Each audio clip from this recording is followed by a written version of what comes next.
Assalamualaikum warahmatullahi wabarakatuh. Sudah terdengar jelas suaranya? Waalaikumsalam warahmatullahi. Sudah, Bu? Layarnya sudah terlihat belum?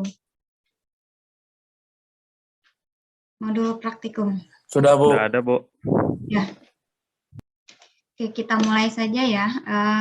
Hari ini pertemuan terakhir di Zoom sebelum 2 minggu ke depan ujian akhir semester. Tinggal satu pertemuan lagi minggu depan, pertemuan ke-15 mengenai time series. Materinya juga sudah disediakan. Nah, hari ini yang akan dibahas adalah mengenai praktikum statistika dan probabilitas menggunakan R software. Jadi kalau beberapa minggu lalu, 2 minggu lalu kita menggunakan Smart PLS untuk mengolah data yang diperoleh dari kuesioner, kemudian variabelnya adalah variabel laten. Hari ini yang akan kita bahas adalah mengolah data ketika datanya berasal dari data yang bisa diukur secara langsung atau variabel observed. Jadi datanya berskala interval atau rasio. Nah, itu perbedaan utama kenapa minggu lalu kita menggunakan Smart PLS dan kenapa hari ini kita kembali lagi ke R software. Smart PLS saya ingatkan lagi digunakan untuk mengolah data menggunakan analisis PLSM yang datanya berasal dari salah satunya dikumpulkan melalui kuesioner. Sedangkan hari ini kita membahas analisis regresi yang diolah menggunakan R software di mana datanya berasal dari data yang diukur secara langsung, misalnya berapa pieces penjualan, kemudian tinggi badan, usia, dan lain sebagainya. Jadi analisis regresi ini digunakan ketika datanya itu berasal dari data yang dapat diukur secara langsung atau variabel observed. Nah, di dalam analisis regresi, kalau Anda sudah baca di materi minggu lalu, ada 2 variabel. Ada yang disebut dengan variabel tak bebas, kemudian ada satu lagi disebut sebagai variabel bebas atau variabel explanatory atau variabel yang mempengaruhi. Jadi variabel tak bebas ini biasanya selain disebut sebagai variabel dependent, ini disebut sebagai variabel yang dipengaruhi, sehingga dia tidak bebas. Sedangkan variabel lainnya itu adalah variabel bebas, variabel yang mempengaruhi atau variabel yang menjelaskan. Makanya disebut sebagai explanatory. Nah, tujuan dari analisis regresi ini adalah sebuah prediksi atau menaksir atau meramalkan nilai rata-rata hitung atau rata-rata populasi dari variabel tak bebasnya dipandang dari ketika variabel bebasnya diketahui. Nah, artinya kita memiliki 2 variabel, variabel tak bebas, ini dipengaruhi oleh variabel bebas. Diolah menggunakan analisis regresi tujuannya untuk menaksir rata-rata ini, variabel tidak bebas, menaksir rata-rata ini, ketika nilai variabel bebasnya diketahui. Jadi syaratnya variabel bebasnya diketahui, misalnya, Anda ingin menaksir berapa penjualan per harinya ketika harganya adalah sekian. Kira-kira penjualan barang A dengan harga sekian pada hari keberapa nilainya berapa.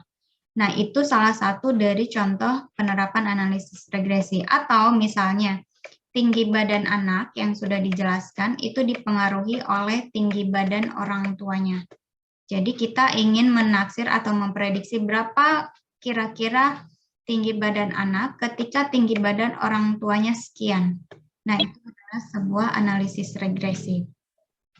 Jadi, di dalam analisis regresi, saya ulangi lagi, ada 2 variabel. Yang pertama variabel tak bebas, kemudian yang keduanya variabel bebas. Variabel tak bebas ini biasanya ditulis sebagai variabel Y. Biasanya dinotasikan sebagai variabel Y, kemudian variabel bebasnya dinotasikan sebagai variabel X.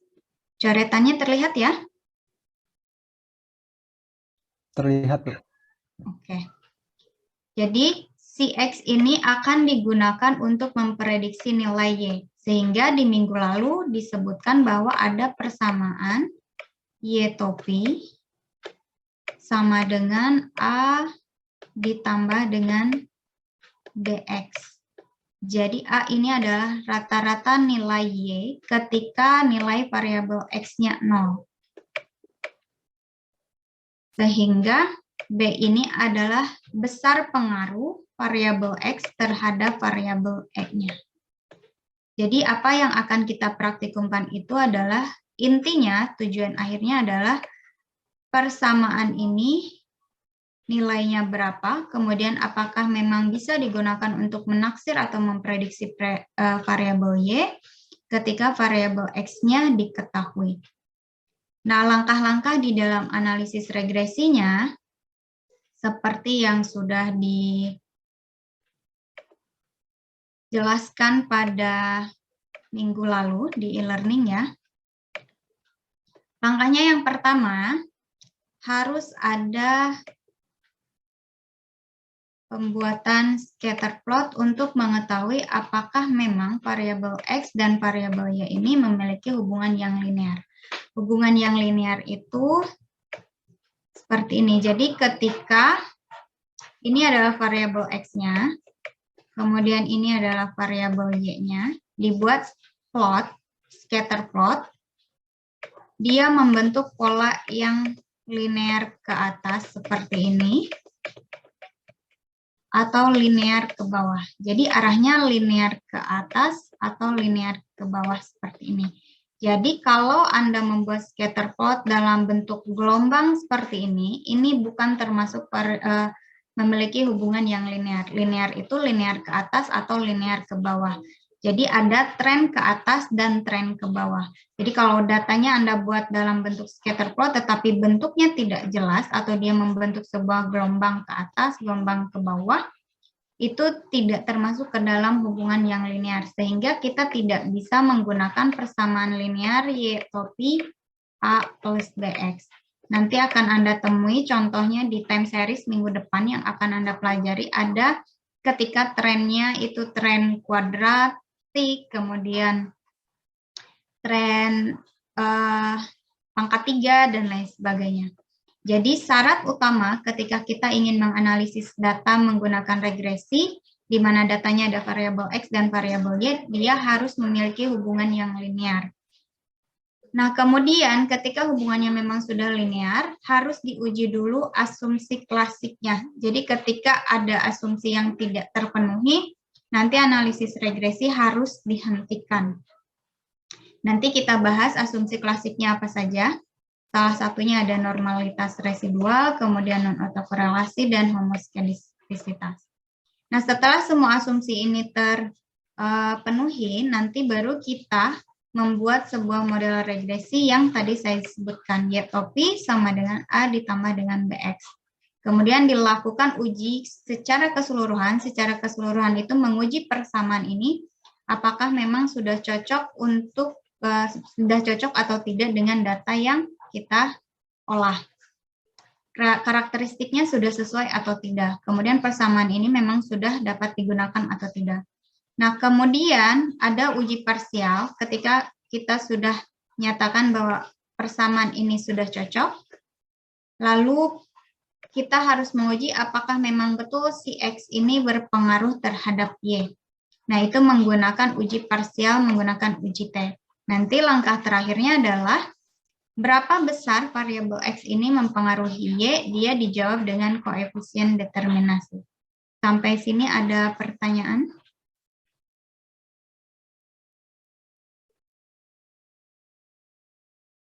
Tidak ada? Kita lanjutkan ke pembahasan asumsi klasiknya sebelum kita masuk ke praktikum menggunakan R software-nya.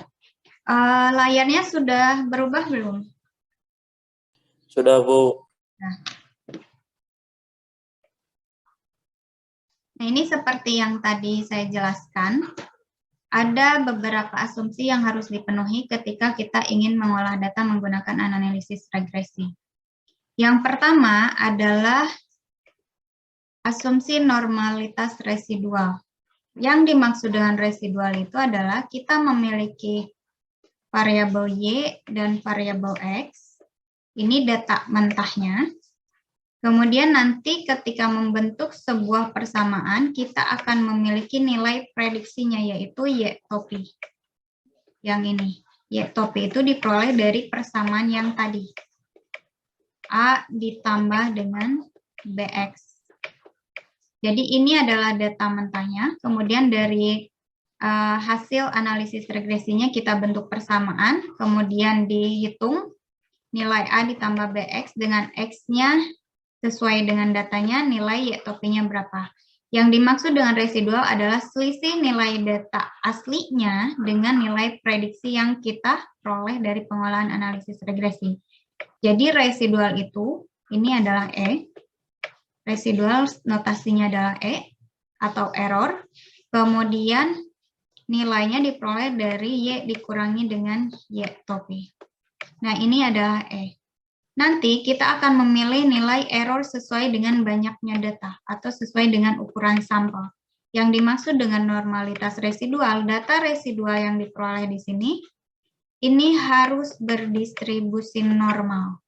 Jadi kembali lagi ke pertemuan-pertemuan awal yang membahas tentang pola data atau distribusi normal. Nah, data residual ini harus berdistribusi normal dan biasanya rata-ratanya harus sama dengan 0, simpangan bakunya 1. Kenapa rata-ratanya harus sama dengan 0? Karena semakin kecil nilai error atau nilai residual berarti semakin akurat nilai prediksi kita, semakin sama dia dengan nilai data aslinya. Sehingga persamaan regresi yang kita peroleh itu akan semakin cocok dengan data aslinya. Sehingga nanti kalau kita melakukan prediksi atau penaksiran berapakah nilai, misalnya tadi ya, tinggi badan anak ketika tinggi badan orang tuanya sekian. Nah, nanti tidak akan terjadi sebuah terlalu meleset dari yang sebenarnya. Sehingga nilai errornya itu dia harus berdistribusi normal dan dengan rata-rata 0 dan simpangan baku 1. Kemudian yang kedua, harus non-autokorelasi. Kembali lagi ke error. Ini saya tuliskan dulu dalam bentuk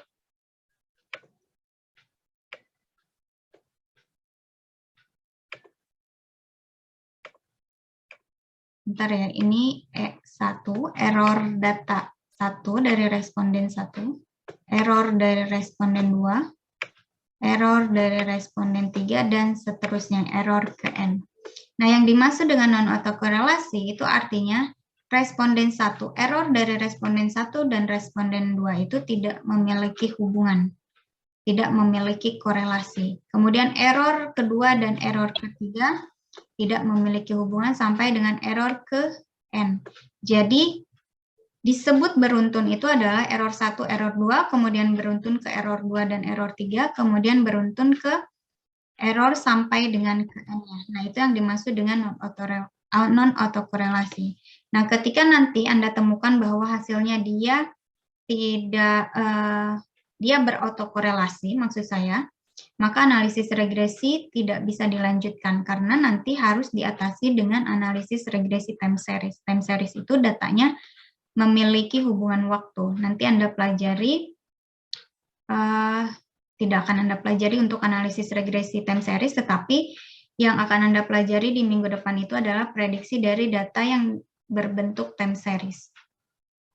Kemudian yang ketiga adalah homoskedastisitas.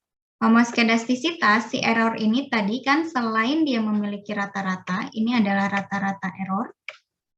Kemudian di sini juga dia akan memiliki simpangan baku masing-masing. Simpangan baku 1, simpangan baku 2, simpangan baku 3, sampai dengan simpangan baku ke N. Nah, simpangan baku ini nilainya harus sama atau konstan. Kalau tidak sama, berarti analisis regresi tidak dapat dilanjutkan karena nanti akan berpengaruh kepada prediksinya menjadi tidak akurat. Nah, ini ketiga syarat ini harus dipenuhi ketika datanya variabel X-nya, variabel yang mempengaruhinya hanya ada satu. Namun biasanya dalam kehidupan sehari-hari, tidak hanya satu variabel yang mempengaruhi variabel lain. Contohnya untuk tinggi badan anak, Bentar, untuk tinggi badan anak, selain dipengaruhi tinggi badan ayah,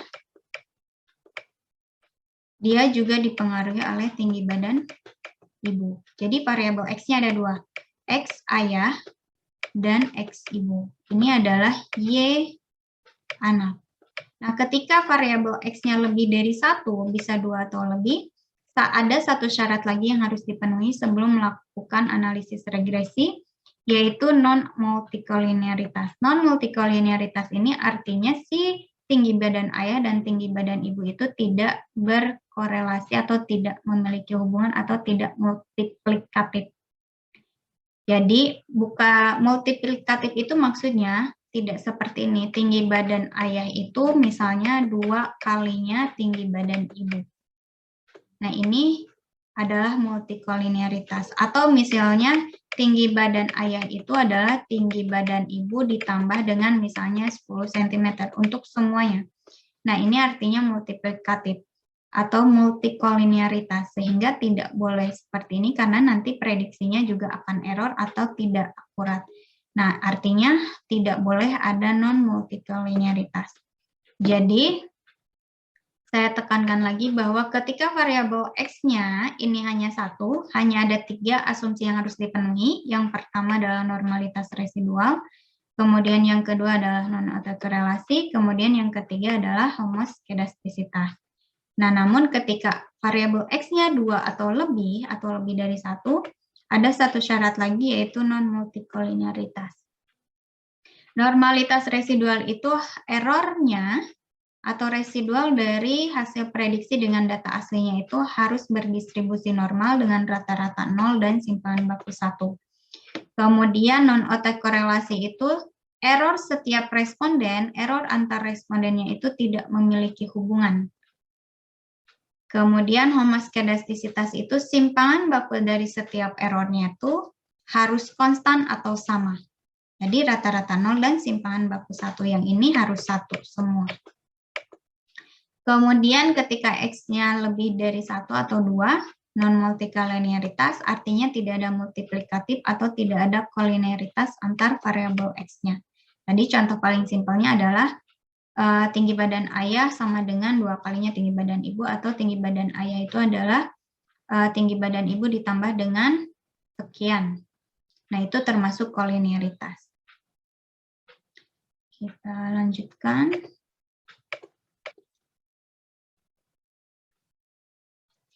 Nah, untuk menguji apakah residual dari data yang kita olah ini berdistribusi normal atau tidak, nanti kita lakukan melalui 2 cara.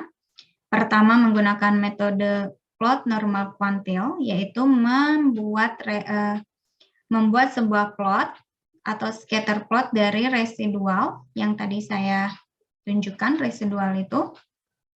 Apakah dia membentuk sebuah garis lurus ke atas dan mengikuti pola distribusi normal atau tidak. Jadi dia harus mengikuti tren naik ke atas. Kemudian, karena metode grafik ini biasanya subjektif, biasanya ada yang memaksakan, enggak, ini lurus aja. Walaupun misalnya sebenarnya dia membentuk gelombang dan lain sebagainya. Sehingga untuk lebih meyakinkannya, kita gunakan juga uji hipotesisnya, yaitu menggunakan statistik Kolmogorov-Smirnov atau Shapiro-Wilk.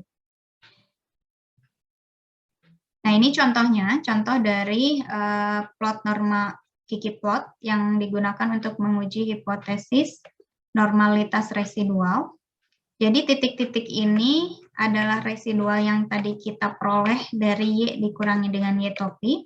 Kemudian dengan pengolahan normal Kiki plot, ini ada perhitungannya lagi, kemudian dia dibuat plotnya, sampel kuantil, apakah dia membentuk, contohnya seperti ini, tren ke atas seperti ini. Atau misalnya dia malah ada yang jauh di sini, ada yang jauh di sini, kemudian ada yang di bawah, sehingga kalau dibentuk sebuah ini, dia membentuk gelombang. Nah, harusnya dia membentuk tren naik ke atas, seperti yang terlihat di sini. Ini baru dikatakan sebagai dia memenuhi asumsi normalitas atau residualnya mengikuti pola distribusi normalitas. Nah, ini tidak saya jelaskan bagaimana mencari secara manualnya karena langkah-langkahnya cukup panjang.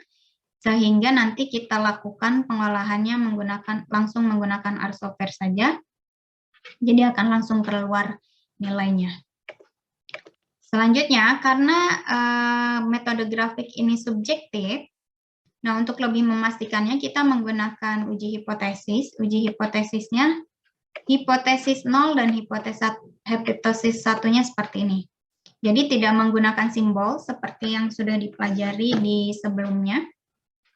Kalau pengujian normalitas residual, hipotesisnya dalam bentuk kalimat. H0-nya itu adalah distribusi residual mengikuti pola distribusi normal, kemudian H1-nya tidak mengikuti pola distribusi normal. Ingat, ini artinya dia dua pihak karena tidak mengikuti kan.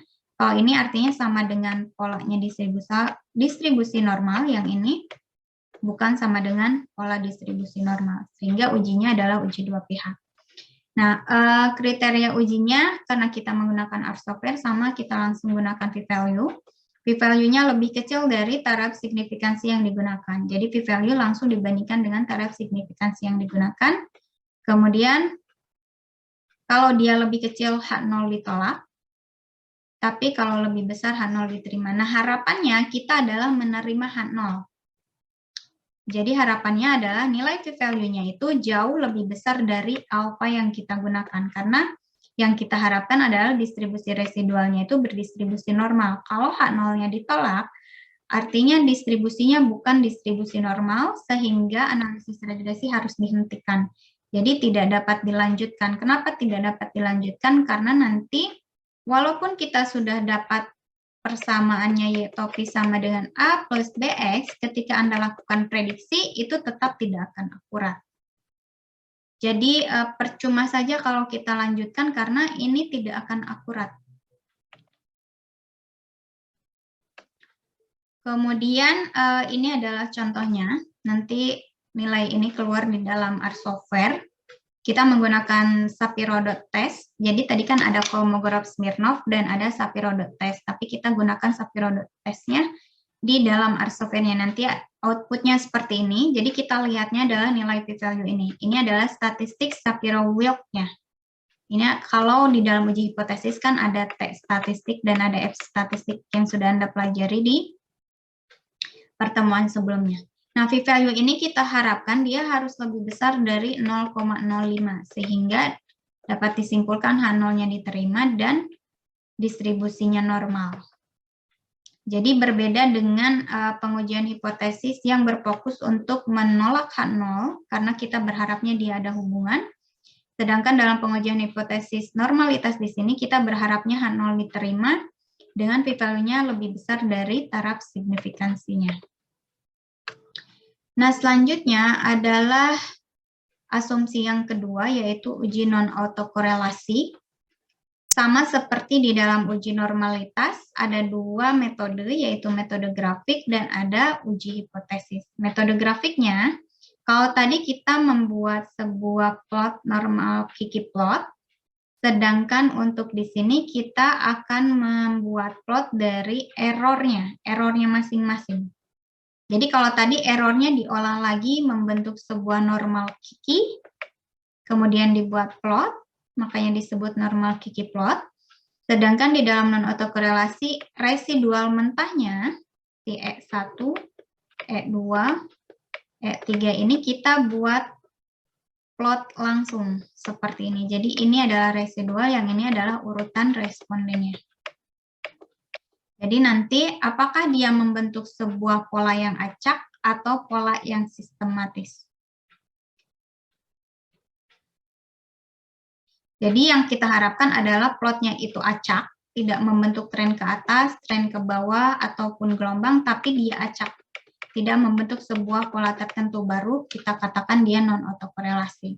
Kemudian sama seperti di dalam normalitas, karena metode grafik ini subjektif, maka dilakukan pengujian hipotesis menggunakan statistik Durbin-Watson.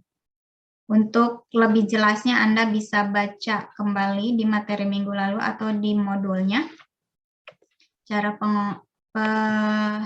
penghitungan Durbin-Watson-nya. Nah ini adalah plot residual yang saya maksud tadi. Jadi residual diplotkan, dia tidak boleh membentuk sebuah pola tertentu. Lihat di sini polanya acak. Di atas, di bawah, di tengah, di ujung, dan lain sebagainya itu ada. Jadi ini dapat dikatakan bahwa tidak memiliki pola autokorelasi atau polanya acak sehingga dia non-autokorelasi. Nah, karena metode grafik ini biasanya subjektif, kadang ada yang berpendapat bahwa secara garis besar misalnya ini terlihat membentuk sebuah gelombang seperti ini. Artinya mungkin saja dia berautokorelasi. Nah, untuk lebih meyakinkannya kita lakukan uji hipotesis menggunakan statistik Darwin-Watson tadi dengan hipotesisnya seperti ini. H0 menggunakan rho.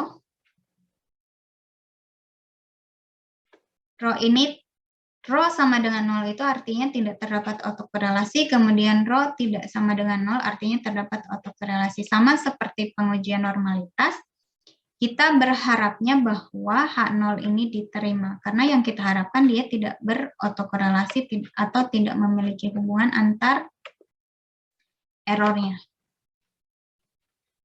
Nah, ini adalah perhitungan statistik Darwin-Watson-nya. Jadi errornya, tadi kan kita peroleh error 1, kemudian error 2, kemudian error 3, kemudian sampai dengan error ke N. Nanti Anda cari selisihnya, ini cari selisihnya. Saya tuliskan delta ya, delta 1, kemudian yang ini cari selisihnya, delta 2. E2 dikurangi S1, ini yang di sini maksudnya. Kemudian ini saya sebut selisihnya adalah delta 3 sampai dengan N, delta ke N. Nilai delta ini dikuadratkan. Ini adalah nilai ini. Kemudian setelah dikuadratkan, delta 1 kuadrat, delta 2 kuadrat, dan seterusnya Anda jumlahkan. Ini sigma delta kuadrat. Kemudian yang ini kuadratkan masing-masing, dijumlahkan, diperolehlah nilai yang di bawah ini. Sehingga nanti akan diperoleh nilai statistik Darwin-Watson. Nah, untuk menyimpulkan apakah diterima atau ditolaknya, di dalam statistik Darwin-Watson, itu bukan hanya ada dua wilayah, ada wilayah penolakan dan penerimaan. Jadi berbeda kalau kita menggunakan statistik Darwin-Watson itu ada daerah keraguan. Jadi kita tidak bisa menyimpulkan apakah H0 ditolak atau H0 diterima. Berbeda dengan pengujian hipotesis yang biasanya kan hanya ada dua wilayah, daerah penerimaan dan daerah penolakan H0. Nah, di sini untuk Darwin-Watson Anda harus lihat tabel Darwin-Watson di lampiran 1 di modul praktikum atau modul teorinya.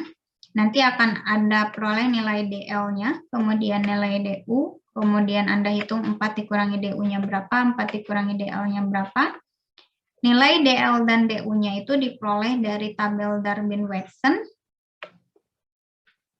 seperti ini.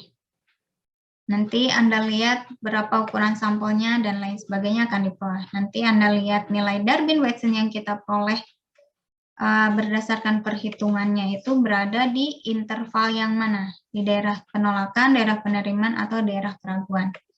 Nah, ini untuk perhitungan manualnya. Yang kita gunakan itu adalah perhitungan menggunakan R software. Nah, ini adalah contoh dari tabel Darwin-Watson-nya. Jadi ukuran sampelnya berapa? Misalnya ada 23, kemudian banyaknya variabel X-nya berapa? Tadi variabel X-nya adalah 1. Taraf signifikansinya 5%, berarti nilai DL-nya adalah 1,257, nilai DU-nya adalah 1,437. Sehingga nanti tinggal Anda gambarkan sesuai grafik tadi.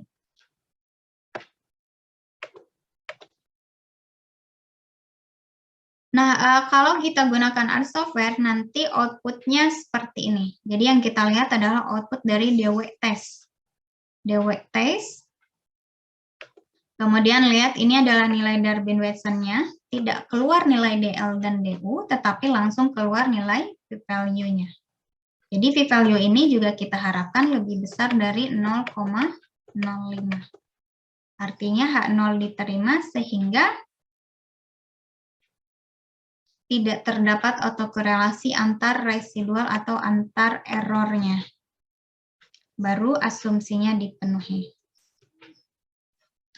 Kemudian asumsi ketiga yang harus dipenuhi sebelum kita mengolah datanya dalam persamaan regresi adalah uji homoskedastisitas.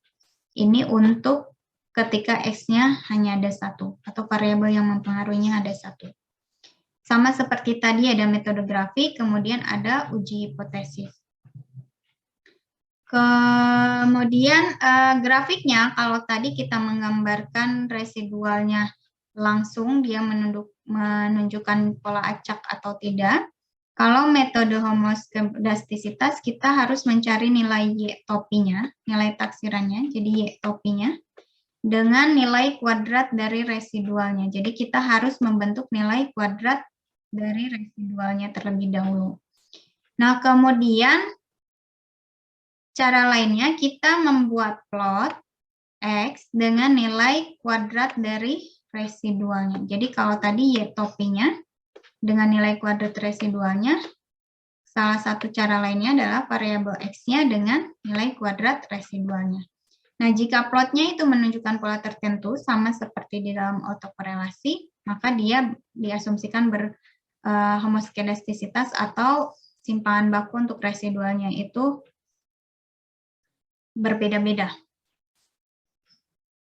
Tetapi kalau dia polanya acak, baru dikatakan terpenuhi. Nah, karena metode grafik ini sama seperti sebelumnya, dia subjektif, maka kita harus melakukan pengujian hipotesis untuk lebih meyakinkan, yaitu menggunakan statistik Range-Spearman.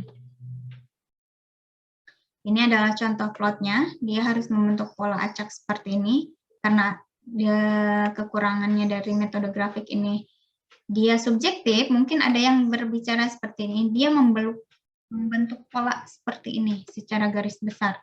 Dia membentuk gelombang seperti ini. Mungkin saja terjadi sebuah heteroskedastisitas. Heteroskedastisitas itu lawan dari homoskedastisitas. Artinya timbangan baku antar residual di sini itu tidak sama atau tidak konstan. Nah, sehingga untuk lebih meyakinkannya, kita harus menguji melalui uji hipotesis.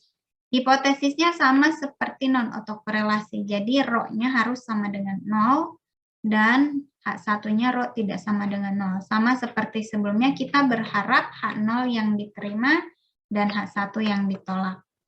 Nah, tadi kita gunakan statistik Range-Spearman, cara mencari secara manualnya.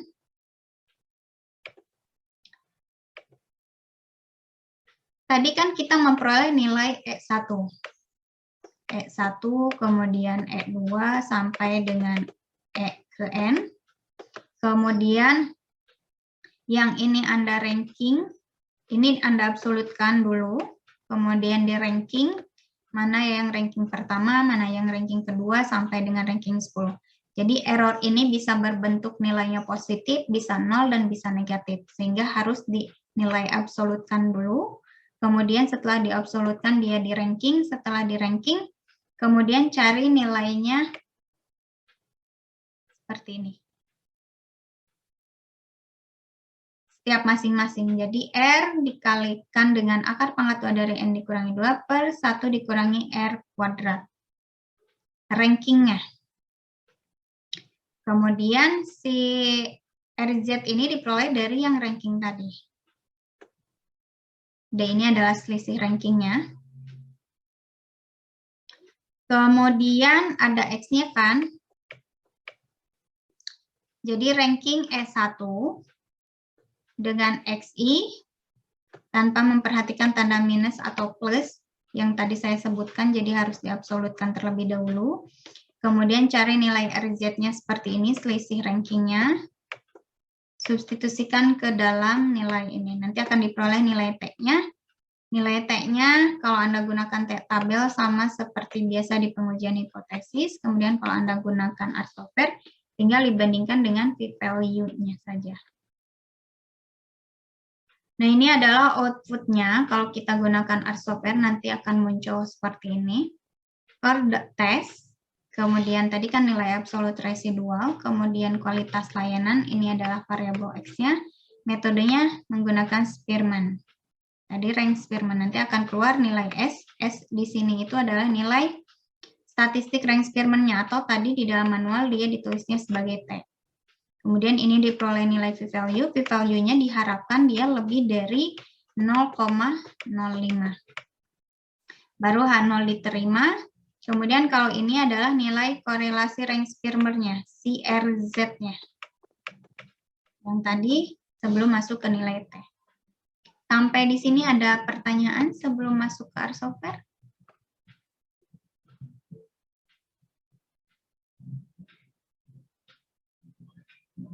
Ada pertanyaan?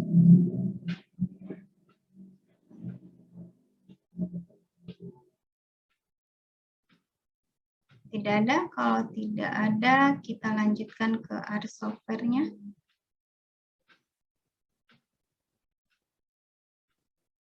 Sudah terlihat R software-nya?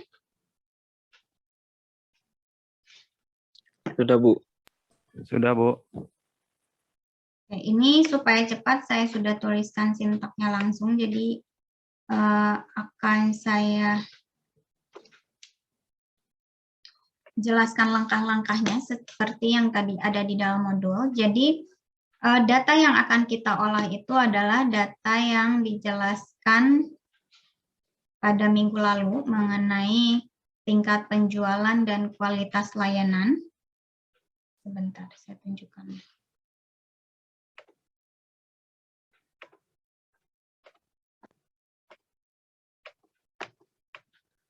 Nah, ini datanya.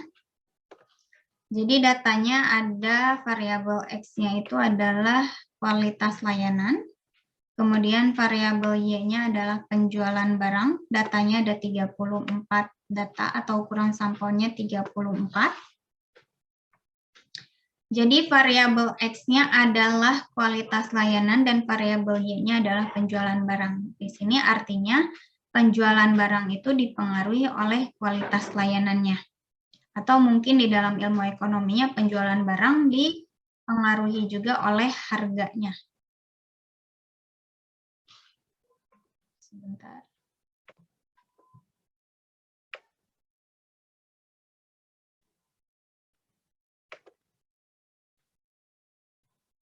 Nah, yang akan kita lakukan adalah membuat sebuah persamaan yang dapat digunakan untuk memprediksi penjualan barang ketika nilai dari kualitas layanannya diketahui. Nah, tadi langkah pertamanya adalah kita harus membuat scatter plot, kemudian langkah keduanya kita harus membuat atau menguji hipotesisnya untuk asumsi klasiknya, normalitas residual, non-autokorelasi, dan non-homoskedastisitas. Kemudian kita bentuk persamaan regresinya. Ketika persamaan regresinya diuji secara keseluruhan menggunakan uji F, ini sudah cocok. Kita lakukan pengujian apakah memang betul si kualitas layanan ini mempengaruhi penjualan produknya. Kalau memang dia signifikan berpengaruh terhadap penjualan produk, lalu berapa besar pengaruhnya nanti akan dijawab oleh koefisien determinasinya. Kita mulai praktikumnya. Nah, jadi pertama, seperti biasa, kita panggil dulu datanya. Ini saya tuliskan, sudah tuliskan sintaknya. Jadi, ini bebas, seperti yang selalu saya jelaskan. Nama di sini, kalau di sini saya tuliskan regresi, kemudian tanda panah ke kiri itu sama dengan notasi sama dengan. Kemudian read.table ini adalah sintak untuk membaca atau mengimport datanya. Kemudian tanda kutip D garis ini adalah folder atau directory tempat kita menyimpan data. Kemudian regresi.txt ini adalah nama file yang akan kita panggilnya. Seperti biasa ya. Kemudian kurung tanda kutip lagi, koma, kemudian header sama dengan true ini memberitahu bahwa baris pertama itu adalah judul. Nanti ketika Anda sudah Buat si duck ini tinggal dipanggil. Kemudian dia akan muncul seperti ini. Di run ya. Run itu ada di tanda yang tadi. Sebentar. Kemudian kita panggil datanya. Data yang tadi saya tunjukkan di dalam modul. Nah, ini datanya ada 34 data. Jadi ada variabel X dan ada variabel Y. Variabel X ini adalah kualitas layanan, kemudian variabel Y ini adalah penjualan produknya. Tadi langkah pertamanya kita harus membuat dulu plot. Plot antara variabel X dan variabel Y untuk melihat apakah hubungannya linear atau tidak. Sehingga karena datanya dalam satu file seperti ini, saya pisahkan dulu menjadi, karena tulisannya X dan Y, supaya nanti muncul di dalam plotnya dalam bentuk kualitas layanan dan dalam bentuk tingkat penjualan bukan X dan Y. Saya tuliskan dulu seperti ini. Kualitas layanan itu adalah data regresi di kolom X. Jadi Anda klik dulu ini.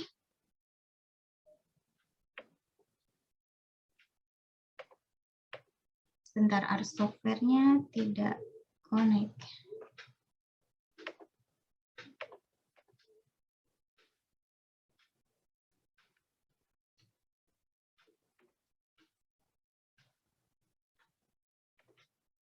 Ini ya, ini nama variabel X-nya tadi kualitas layanan.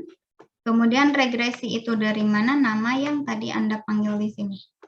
Regresi, kemudian tanda dolar, kita panggil data di X ini. Nanti baru diklik, kemudian klik run. Nah, ini diklik run yang ada di atas. Klik ini. Nanti akan muncul. Klik run. Kemudian sama untuk variabel Y-nya juga, cara panggilnya Anda tuliskan dulu tingkat penjualan.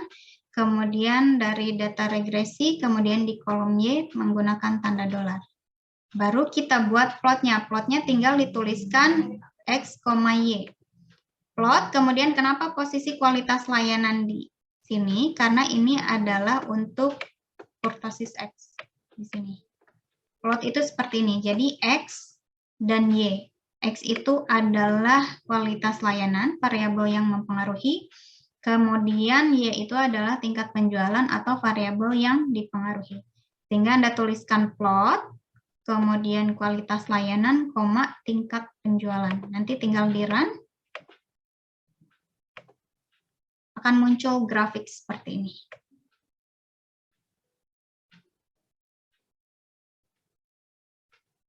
Nah, ini grafik seperti ini. Anda lihat bahwa polanya, dia secara garis besar membentuk pola tren ke atas. Jadi semua polanya tren ke atas seperti ini. Nah, ini dapat kita asumsikan bahwa hubungan antara tingkat penjualan dengan kualitas layanan itu memiliki hubungan yang linear. Baru kita lanjutkan ke dalam pengujian hipotesis. Untuk asumsi klasiknya tadi, karena variabel X-nya hanya ada satu, berarti ada 3 asumsi yang harus dipenuhi. Yang pertama normalitas, yang kedua non-autokorelasi, dan yang ketiga adalah homoskedastisitasnya. Sampai sini ada pertanyaan? Tidak ada? Nah, kemudian ini nanti kan kita ada beberapa metode grafik untuk asumsi klasiknya, karena nanti dia akan menimpa, jadi R-device untuk grafiknya itu hanya ada satu. Ketika kita buat plot baru, di plot ini akan hilang. Sebelumnya harus disimpan dulu agar Anda nanti tidak hilang. Simpannya sama, tinggal klik kanan. Bisa Anda copy as meta file atau copy as bitmap, nanti di paste ke Word, atau bisa Anda save langsung dalam meta file atau save as PostScript. Atau kalau Anda ingin print, tinggal klik print aja. Jadi sebelum si grafik ini hilang, karena nanti kan ada metode grafik untuk normalitas dan untuk non-autokorelasi, Anda save dulu grafik untuk uji linearitasnya. Tinggal diklik kanan di R grafiknya, kemudian pilih copy as metafile atau copy as bitmap, kemudian atau pilih save as metafile atau save as PostScript. Terserah mau yang mana. Asal di-save dulu kalau Anda tidak ingin kehilangan grafik yang pertama ini. Kemudian, setelah kita melihat bahwa plotnya memang secara garis besar dia membentuk sebuah pola linear, kita lakukan uji asumsi normalitas. Uji asumsi normalitas itu kita membutuhkan nilai residual, sehingga lakukan dulu linear modelnya untuk memperoleh nilai Y topi sama dengan A plus BX-nya. Nah, caranya ini bebas ya, kata hasil itu bebas, namanya boleh terserah Anda. Kemudian tanda panah ke kiri, seperti yang selalu saya jelaskan, dia sama dengan LM, ini kepanjangan dari linear model. Jadi LM itu adalah kepanjangan dari linear model. Kepanjangan dari linear model, dari data yang mana? Tingkat penjualan berdasarkan kualitas layanan. Nah, ini saya tekankan, jangan sampai terbalik. Jadi ini posisinya adalah Y dipengaruhi oleh X. Jadi jangan sampai Anda salah menempatkan variabel, karena ini sering kali terjadi. Jadi bukan X dipengaruhi oleh Y, tetapi Y dipengaruhi oleh X. Jadi posisinya adalah tingkat penjualan buruh, variabel tak bebasnya, kemudian siapa yang mempengaruhinya, yaitu kualitas layanannya. Jadi jangan sampai terbalik. Ini seringkali terjadi pada saat kuis atau pada saat ujian dan lain sebagainya, mahasiswa salah meletakkan variabelnya. Kalau salah meletakkan variabel di awal sini, nanti otomatis analisis ke bawahnya salah semua. Jadi hati-hati ketika meletakkan variabel X dan variabel Y. Jadi posisinya adalah linear model dari variabel Y yang dipengaruhi oleh variabel X. Bukan linear model dari variabel X yang dipengaruhi oleh variabel Y. Jangan sampai salah meletakkan, karena kalau Anda sudah salah meletakkan variabel di sini, nanti otomatis analisis ke bawahnya salah semua. Nah, sudah kita buat linear modelnya, ini di run. Seperti biasa kita run. Nanti akan hasilnya kalau Anda ingin lihat akan seperti ini. Jadi mana yang A, mana yang B. Intercept ini adalah nilai A, yang ini adalah nilai B. Jadi intercept itu adalah A, kemudian yang di sini adalah nilai B-nya. A-nya itu adalah 93,850, kemudian si B-nya 1,287. Sehingga nanti kita memperoleh persamaan Y topi sama dengan 93,85 ditambah dengan 1,287X. Y ini adalah tingkat penjualan dan X-nya adalah kualitas layanan. Kemudian untuk menguji normalitas kita harus memperoleh nilai residualnya, yaitu nilai Y yang di sini, nilai Y yang di data dikurangi dengan nilai Y topinya. Nah, kita tidak perlu menghitung satu persatu berapa nilai Y topi untuk setiap data, tinggal dipanggil saja menggunakan residual dari persamaan hasil yang tadi. Jadi yang pertama kita uji asumsi normalitas, yang ini. Asumsi normalitas. Kemudian kita panggil dulu residualnya karena kita akan menguji normalitas residual. Ini namanya bebas, tapi supaya tidak membingungkan saya tulis residual karena yang akan kita panggil adalah residual dari nilai yang diperoleh dari persamaan ini. Sehingga tulis residual, kemudian resid ini adalah sintak atau kode untuk memanggil residual dari nilai yang diperoleh pada persamaan di atas. Jadi tinggal residual, kemudian resid dari hasil. Tinggal run, nanti Anda panggil residual sesuai dengan nama di sini. Nah, ini adalah nilai errornya dari setiap data. Ada sebanyak 34 karena ukuran datanya ada 34 atau ukuran sampelnya ada 34. Ini residual dari data pertama, residual dari data kedua, residual data ketiga sampai data terakhir yaitu ke-34. Jadi residual ini diperoleh dari persamaan yang tadi saya sebutkan Y dikurangi dengan Y topi. Di mana Y topinya adalah persamaan tadi, ini adalah A-nya dan ini adalah B-nya. Nah, kemudian tadi kita harus membuat normal Kiki plot atau pengujian hipotesis menggunakan metode grafiknya. Cara memanggil Kiki plotnya atau membentuk Kiki plotnya, Anda gunakan sintak Kiki norm. Yang ini, Kiki norm, kemudian dari data residual yang tadi kita peroleh di atas ini. Gunakan Kiki norm, kemudian run, nanti akan muncul di R-device grafiknya seperti ini. Dia akan berubah. Makanya tadi saya tekankan bahwa sebelum kita membuat plot yang baru, simpan dulu plot yang tadi. Tadi kan untuk telaah linear, kalau yang ini untuk menguji distribusi normalitas. Nah, lihat di sini, tadi untuk metode grafiknya, si residual dalam normal Kiki plotnya harus membentuk tren linear ke atas. Jadi tidak membentuk pola acak dan tidak membentuk pola gelombang atau pola tertentu. Jadi dapat dilihat di sini dia membentuk polanya tren ke atas. Walaupun di sini ada yang agak menjauh, tapi secara garis besar dia membentuk pola tren ke atas. Nah, artinya kita dapat simpulkan bahwa residual tadi memenuhi asumsi normalitas atau mengikuti pola distribusi normalitas. Nah, karena yang tadi saya sebutkan metode grafik ini dia subjektif, sehingga harus dilakukan juga uji hipotesis menggunakan statistik Shapiro-Dot test-nya. Nah, sama seperti tadi ya, karena nanti untuk tahap selanjutnya ada langkah uji non-autokorelasi.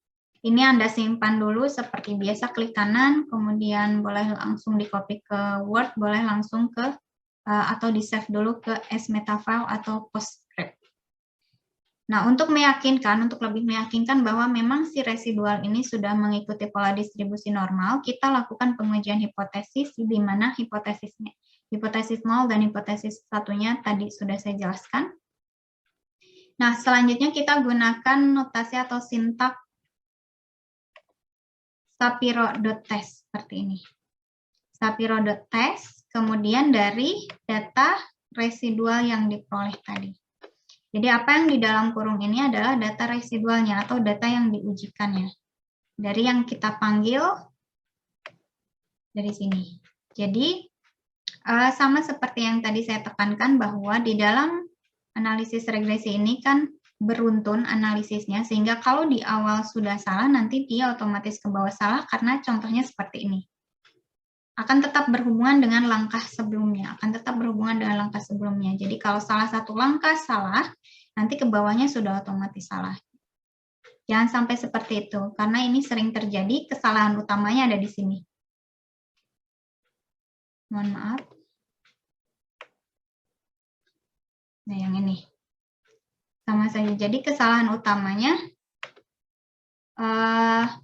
salah meletakkan variabel X dan variabel Y di sini, otomatis perjalanan ke bawahnya dia salah semua. Nah, setelah kita lakukan metode grafik, kita lanjutkan dengan uji hipotesisnya Shapiro-Dot test dari residual. Ini klik, kita run lagi. Nanti akan diperoleh output seperti ini. Ini sama seperti yang tadi saya jelaskan di dalam PDF. Kita akan memperoleh nilai statistik Shapiro-Wilk. Ini adalah nilai statistik Wilk-nya atau Shapiro-Wilk-nya. Kemudian nilai p-value-nya. Nilai p-value-nya ini Anda bandingkan dengan alfa dan nilainya harus lebih besar dari 0,05. Jadi jangan sampai Anda bingung ketika pengujian hipotesis di Smart PLS atau di pengujian hipotesis yang sudah dijelaskan di pertemuan 7 dan pertemuan 9. Nilai p-value itu kalau di pengujian hipotesis yang sebelumnya dia harus lebih kecil dari 0,05 atau 0,025, tapi dalam uji asumsi dia harus lebih besar nilai p-value. Nah, di sini diperoleh bahwa nilai p-value-nya 0,7 di mana nilainya jauh lebih besar dari 0,05 sehingga dapat dikatakan bahwa memang betul residualnya sudah mengikuti pola distribusi normal sehingga asumsi yang pertama sudah terpenuhi. Nah, karena asumsi yang pertama sudah terpenuhi, baru kita lanjutkan ke pengujian asumsi yang kedua, yaitu non-autokorelasi. Sebelum saya lanjutkan, ada pertanyaan?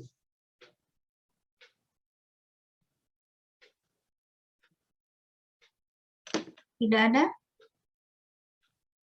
Kalau tidak ada, kita lanjutkan. Pengujian yang kedua untuk asumsinya adalah non-autokorelasi, sama ada metode grafik dan ada metode pengujian hipotesis. Untuk metode grafiknya, kita langsung membuat plot dari residualnya. Jadi kalau linearitas di sini ya plotnya, yang di atas tadi adalah X, Y. Yang di sini adalah plot dari residualnya, plot yang diperoleh dari langkah sebelumnya. Dari residual di sini. Tinggal plot, kemudian dalam kurung data yang ingin diplotkan, yaitu residual, diklik, nanti di R-device-nya akan berubah seperti ini. Nah, ini adalah plot dari residual mentahnya. Tadi catatannya adalah polanya harus membentuk pola acak. Jadi tidak membentuk tren ke atas, tidak membentuk tren ke bawah, tidak membentuk sebuah tren gelombang, kuadratik, dan lain sebagainya. Nah, di sini dapat dilihat kalau Anda hubungkan setiap titik di sini, ini residual pertama, kedua, kemudian ketiga, keempat, kemudian kelima, dan seterusnya dia membentuk sebuah pola yang acak. Baru kita dapat simpulkan bahwa setiap residual tidak memiliki korelasi atau tidak berhubungan secara beruntun, atau asumsi non-autokorelasi sudah dipenuhi. Nah, untuk meyakinkan lagi bahwa memang metode grafik ini sudah betul, kita lakukan pengujian hipotesis menggunakan statistik Darwin-Watson. Nah, untuk menggunakan statistik Darwin-Watson nanti di R software di laptopnya masing-masing atau di komputernya masing-masing, atau ada yang menggunakan komputer di laboratorium, jangan lupa install dulu library-nya. Jadi kita membutuhkan package namanya LMTest untuk mendapatkan function test ini Darwin-Watson. Nah, langkahnya seperti yang sudah saya jelaskan di praktikum sebelumnya atau tutorialnya sudah saya tunjukkan di e-learning. Anda masuk ke package dengan catatan si internetnya nyala. Kemudian pilih install package, nanti Anda pilih, ini tidak saya klik ya karena nanti agak lemot karena sedang menggunakan Zoom. Nah, di sini Anda install package, nanti muncul pilihan negara, pilih Indonesia. Setelah pilih Indonesia, nanti akan muncul package-nya. Anda cari yang namanya LMTest. Yang ini. Cari yang namanya LMTest, kemudian klik, tunggu sampai dengan selesai. Nanti kalau sudah selesai, cek library LMTest. Dicek. Nanti kalau munculnya seperti ini atau munculnya, sebentar saya tunjukkan. Nah, nanti kalau Anda gunakan library pertama kali munculnya akan seperti ini.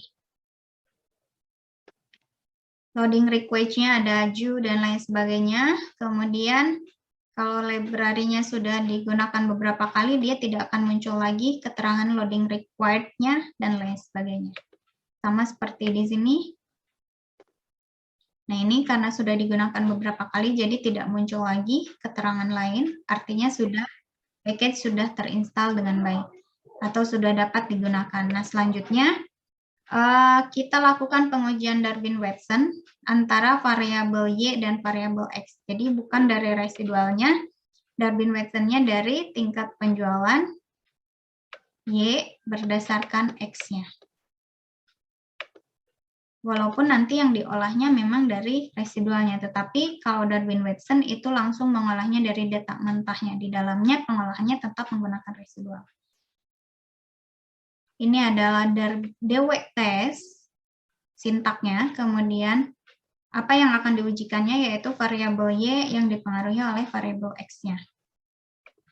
Ini diklik, nanti akan muncul outputnya seperti ini. Darwin-Watson datanya, tadi tingkat penjualan Y berdasarkan variabel X, kemudian nilai Darwin-Watson-nya 1,57, kemudian value-nya 0,1108. Ini harus lebih besar dari 0,05, sehingga dapat dikatakan bahwa memang datanya non-autokorelasi atau residualnya tidak berautokorelasi. Ada pertanyaan sampai sini?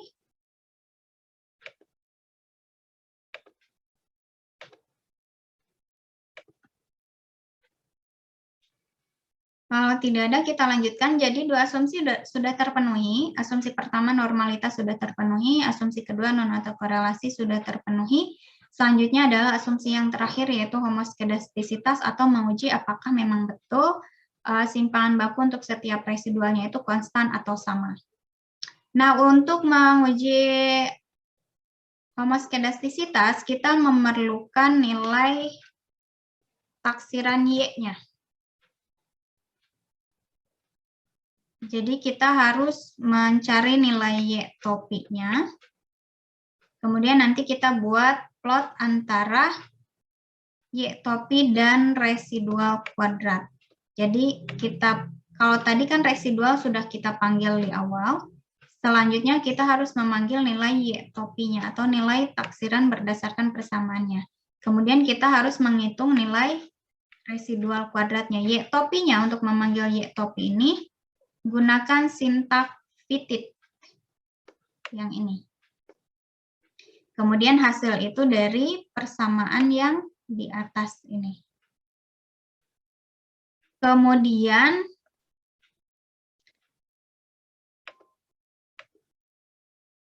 taksiran itu adalah Y topi ya, ini bebas, terserah Anda. Yang harus sama itu adalah ini, fitted. Kemudian kata hasil ini harus sesuai dengan yang Anda tuliskan di awal sekali tadi.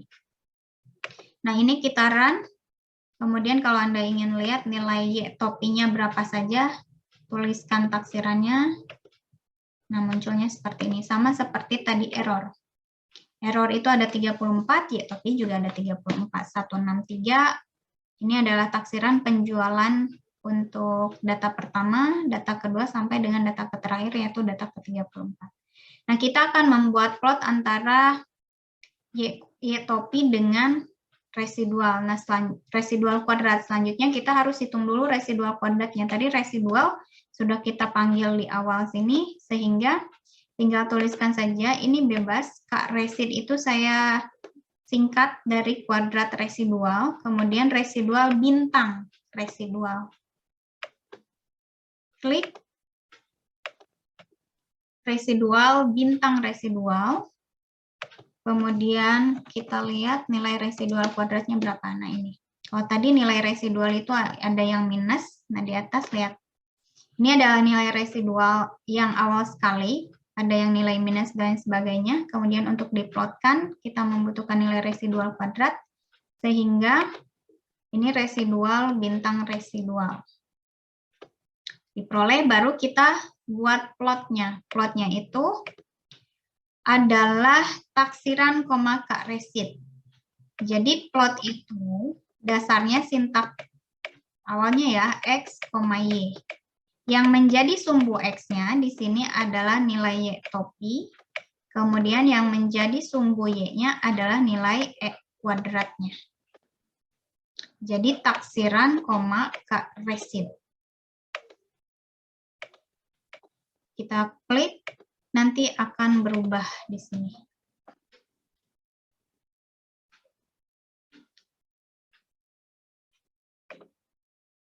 Ini ya, jadi ini yang menjadi sumbu X-nya adalah taksirannya atau Y topi, kemudian menjadi sumbu Y-nya adalah E kuadratnya. Nah, dapat dilihat di sini polanya tidak membentuk pola tertentu, tren ke atas atau tren ke bawah, atau dia gelombang yang seperti ini. Ini dapat kita anggap sebagai pola yang tidak tertentu atau tidak sistematis atau polanya acak, sehingga dapat kita asumsikan bahwa homoskedastisitas terpenuhi. Tapi biasanya memang ada yang menganggap bahwa ini membentuk sebuah pola tertentu. Contohnya di sini, ini kalau digambarkan dia membentuk polanya seperti ini. Nah, untuk lebih meyakinkannya, kita lakukan pengujian hipotesis untuk meyakinkan bahwa homoskedastisitas ini terpenuhi. Nah, tadi sudah saya jelaskan untuk pengujian hipotesis homoskedastisitas kita menggunakan statistik Rank-Spearman. Statistik Rank-Spearman itu kita gunakan data Syntactic test, kemudian Rank-Spearman-nya antara nilai absolut ya, tadi saya jelaskan nilai absolut E dengan data X. Yang ini absolut dari residual, ABS itu adalah absolut, nilai mutlak ini. Kemudian kualitas layanan ini adalah X. Ini adalah nilai absolut E, residual. Kemudian metodenya kita menggunakan metode Rank-Spearman. Nanti tinggal di run, akan muncul nilai seperti ini. Tadi sudah saya jelaskan, ini adalah nilai Rank-Spearman-nya. Kemudian nilai p-value 0,8, diharapkan nilainya lebih dari 0,05, di sini sudah jelas. 0,8 itu lebih dari 0,05, sehingga H0 diterima. Kemudian yang row, ini adalah nilai korelasi Rank-Spearman-nya, korelasi antara nilai mutlak dengan X. Nilainya sangat kecil hubungannya, yaitu 0,04. Atau bahkan dapat dikatakan tidak memiliki hubungan. Nah, artinya dari ketiga asumsi ini sudah dapat kita simpulkan bahwa semuanya terpenuhi. Asumsi normalitas terpenuhi, asumsi non-autokorelasi terpenuhi, kemudian asumsi homoskedastisitas juga terpenuhi. Artinya analisis regresi dapat kita lanjutkan. Nah, ini adalah langkah kedua, yaitu uji asumsi. Kemudian langkah ketiganya kita harus menguji persamaan regresinya secara overall, yaitu kita harus menguji nilai Y topi sama dengan A plus BX-nya ini sudah cocok atau tidak menggunakan statistik F. Kemudian nanti ketika diperoleh bahwa persamaan ini sudah cocok, langkah selanjutnya kita lakukan pengujian apakah memang betul si X ini mempengaruhi variabel Y. Nanti menggunakan statistik T, namanya uji parsial. Kemudian kalau memang dia sudah dikatakan bahwa betul berpengaruh, berapa besar pengaruh X terhadap Y-nya? Menggunakan R-square atau koefisien determinasi. Jadi 3 langkah terakhirnya adalah kita cari statistik F, cari statistik T, dan cari R-square. Ini akan muncul di dalam satu output yang sama. Cara memunculkannya, gunakan summary dari sintak awal sekali yang ini. Summary dari hasil. Jadi summary dari hasil diklik, nanti akan muncul semuanya.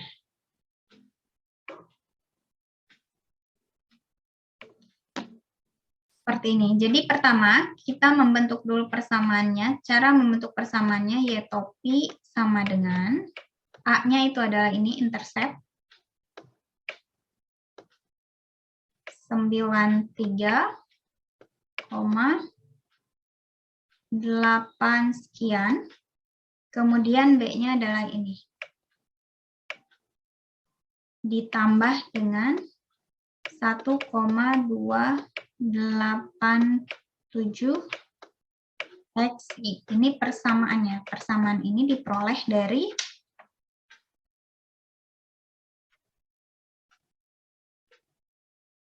kolom estimate.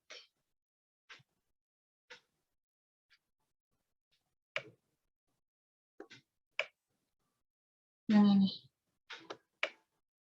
Nah, interpretasinya tadi kan Y itu adalah tingkat penjualan, kemudian X ini adalah kualitas layanan. Jadi, interpretasi dari persamaan regresi ini adalah rata-rata tingkat penjualan ketika kualitas layanan nolnya adalah 93,8, kalau satuannya pieces bulatkan jadi 94 pieces, dan akan meningkat, penjualannya akan meningkat. Kenapa meningkat? Karena tanda B-nya positif. Jadi di sininya positif, artinya dia akan meningkat. Dan akan meningkat penjualannya sebesar 1 pieces, ini kalau dibulatkan dalam satuan pieces, 1,2 itu adalah 1 pieces ketika nilai kualitas layanan meningkat 1 satuan. Itu adalah interpretasinya. Karena datanya adalah kualitas layanan mempengaruhi tingkat penjualan. Jadi 93,8 ini adalah nilai rata-rata ketika kualitas layanannya 0. Nilai rata-rata penjualan ketika kualitas layanannya 0. Kemudian nilai B ini adalah peningkatannya. Berapa besar peningkatan penjualannya ketika nilai kualitas layanannya ditingkatkan sebesar 1 satuan. Jadi kalau X1-nya naik 1, dia akan bertambah 1 pieces penjualannya. Kemudian ketika tingkat pelayanannya dinaikkan menjadi 2, dia akan bertambah 2 kali 1,28. 2 pieces, dan seterusnya. Nah, untuk mengetahui apakah memang persamaan ini sudah memang dapat digunakan untuk memprediksi penjualan, kita harus menguji persamaan ini menggunakan uji secara overall, yaitu statistik F. Statistik F itu muncul di sini, ada di bawah. Ini adalah uji model secara overall ya. Jadi statistik untuk menguji model secara overall, yaitu menguji persamaan ini apakah dapat digunakan atau cocok untuk memprediksi penjualan berdasarkan tingkat kualitas layanannya. Nah, ini adalah nilai statistik F-nya, 29,22, kemudian variabelnya hanya ada 1, variabel X-nya yaitu kualitas layanan, 32 adalah degrees of freedom, yaitu ukuran sampel dikurangi dengan banyaknya variabel X, yaitu 1 dikurangi dengan 1, tadi ada 34, dikurangi dengan banyaknya variabel X, 1 dikurangi dengan faktor koreksi 1, jadi 32. Kemudian yang kita bandingkan adalah nilai p-value ini. Nilai p-value-nya diperoleh 6,1 kali 10 pangkat minus 6. Bandingkan dengan alfa per 2. Alfa per 2-nya adalah 0,025, nilai ini harus lebih kecil. Yang ini harus lebih kecil dari nilai alfa per 2 atau alfa. Nah, ini nilainya jauh lebih kecil, 6,1 dibagi dengan 1 juta, nilainya 0,000 sekian, sehingga H0 ditolak. Artinya, persamaan ini sudah cocok untuk digunakan untuk memprediksi tingkat penjualan berdasarkan kualitas layanan. Nah, langkah selanjutnya kita harus menguji apakah memang betul si variabel X ini berpengaruh terhadap variabel Y, yaitu menggunakan uji secara parsial. Yang merah ini adalah uji parsialnya. Nah, uji secara parsialnya itu kita harus menggunakan statistik T. Statistik T-nya diperoleh dari kolom t-value ini. Dan p-value-nya ada di sini. Yang dilihat adalah yang D, untuk yang B, bukan untuk yang A. Jadi yang dilihatnya adalah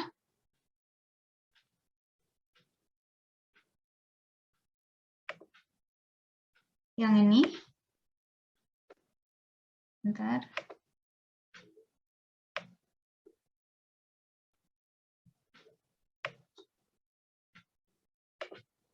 Yang ini 5,406. Kemudian ini adalah p-value-nya. Sama seperti tadi nilai statistik dan nilai p-value ini Anda bandingkan dengan alfanya. Nah, di sini ada keterangan bintang 3 dan bintang 3. Nah, lihat bintang 3 itu signifikan pada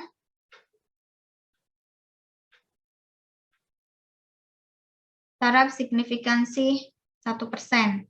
Yang ini 0,1% maksud saya. Ini 0,1%, yang ini 1%, yang ini 5%. Jadi ketika dia bintangnya 3, sudah pasti dia signifikan pada taraf signifikansi 5%.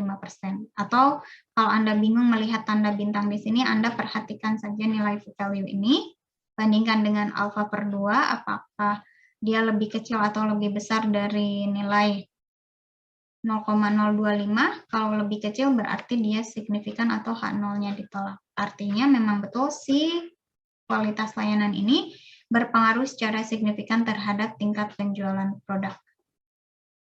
Sampai di sini ada yang ingin ditanyakan?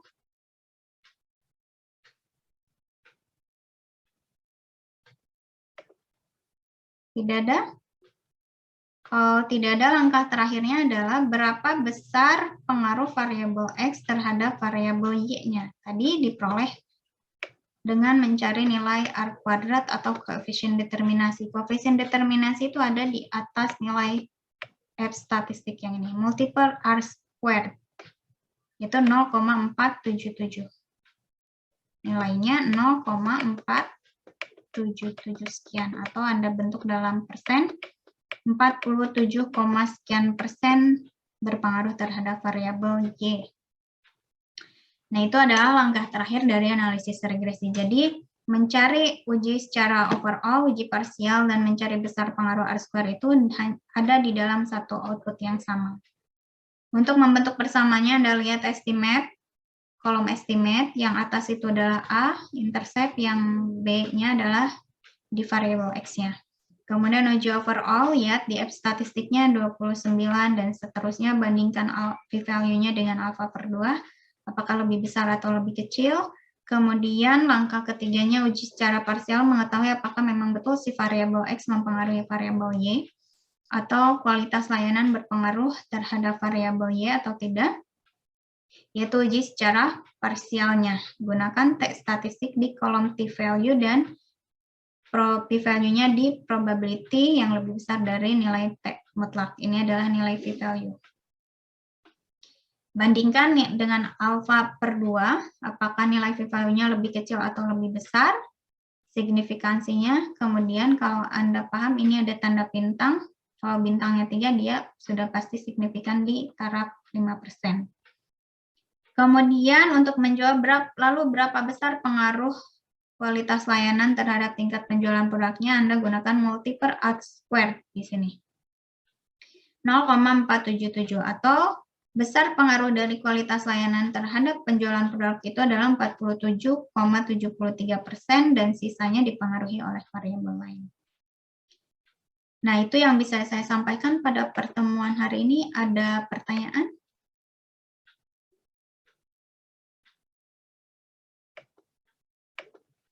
Ada pertanyaan sebelum ke korelasi? Satu lagi. Kalau tidak ada, terakhir adalah kita mencari besar korelasi atau hubungan atau keeratan antara variabel X dan variabel Y. Di minggu lalu saya jelaskan bahwa untuk dapat berbicara pengaruh di dalam analisis regresi, syarat yang dipenuhinya selain adanya temporal order, kemudian adanya teori yang mendasari dan lain sebagainya, dia harus memiliki sebuah hubungan yang diukur melalui korelasi. Nah, korelasi itu diperoleh menggunakan Coorte test. Yang ini. Coorte test, kemudian variabel X-nya apa, variabel Y-nya apa. Tinggal diklik. Coorte test, variabel X, Y, diklik. Nanti akan muncul seperti ini. Pearson's Product Moment Correlations. Jadi kalau tadi Coorte test ada Reines-Gierman, kalau yang ini Pearson Product Moment Correlations. Nah, yang Anda lihatnya adalah ini nilai teks statistiknya, ini nilai degrees of freedom, kemudian nilai p-value-nya. Sama seperti dalam pengujian hipotesis yang sudah selalu dijelaskan, bandingkan nilai p-value-nya lebih kecil atau lebih besar dari alfa per 2 untuk dua pihak. Kemudian ini adalah nilai interval korelasinya. korelasinya berada dalam interval 0,4 sampai dengan 0,8. Besar korelasinya adalah 0,69. Jadi syarat sebelum berbicara pengaruh di dalam analisis regresi yang saya jelaskan di minggu lalu di e-learning itu harus salah satunya adalah memiliki hubungan atau keratan antara variabel X dan variabel Y-nya yang diukur melalui analisis korelasi. Ada pertanyaan?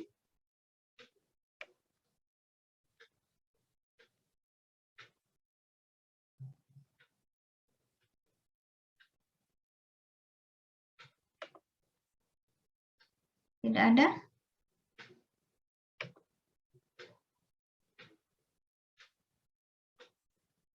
Kalau tidak ada pertanyaan, mungkin pertemuan hari ini cukup sekian. Ada yang ingin disampaikan?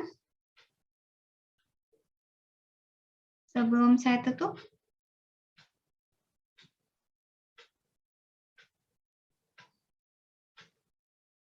Kalau tidak ada pertemuan hari ini sampai di sini, jangan lupa. Zaki, ada yang ingin ditanyakan? Tidak ada, Bu. Cukup. Kalau tidak ada pertemuan hari ini sampai di sini, jangan lupa belajar untuk ujian akhir semesternya di pertemuan ke-16. Jadi pertemuannya terakhir adalah minggu depan dan di e-learning. Kemudian tugasnya untuk hari ini praktikum jangan lupa dikerjakan. Praktikumnya sama seperti yang tadi saya jelaskan. Datanya sudah disediakan di e-learning, kemudian petunjuknya gunakan modul praktikumnya, dan lain sebagainya. Saya akhiri, semoga ujiannya lancar dan mendapatkan nilai yang memuaskan. Jangan sampai ketemu lagi dengan saya di mata kuliah yang sama atau mengulang. Kemudian saya karena ini pertemuan terakhir di Zoom, tidak ada pertemuan lagi sebelum UAS. Selama 1 semester ini, jika saya memiliki kesalahan, mohon dimaafkan. Semoga ilmunya dapat bermanfaat. Nanti mungkin akan Anda rasakan ketika tingkat-tingkat terakhir mata kuliah ini pada saat kerja praktik atau penyusunan skripsi. Atau mungkin nanti sudah lulus juga kalau ada yang bekerja di bagian data analis atau di mengolah data dan lain sebagainya di perusahaannya dan lain sebagainya. Nanti semoga bermanfaat untuk tahap-tahap selanjutnya ya. Saya akhiri. Wassalamualaikum warahmatullahi wabarakatuh. Waalaikumsalam Waalaikumsalam warahmatullahi wabarakatuh. Waalaikumsalam warahmatullahi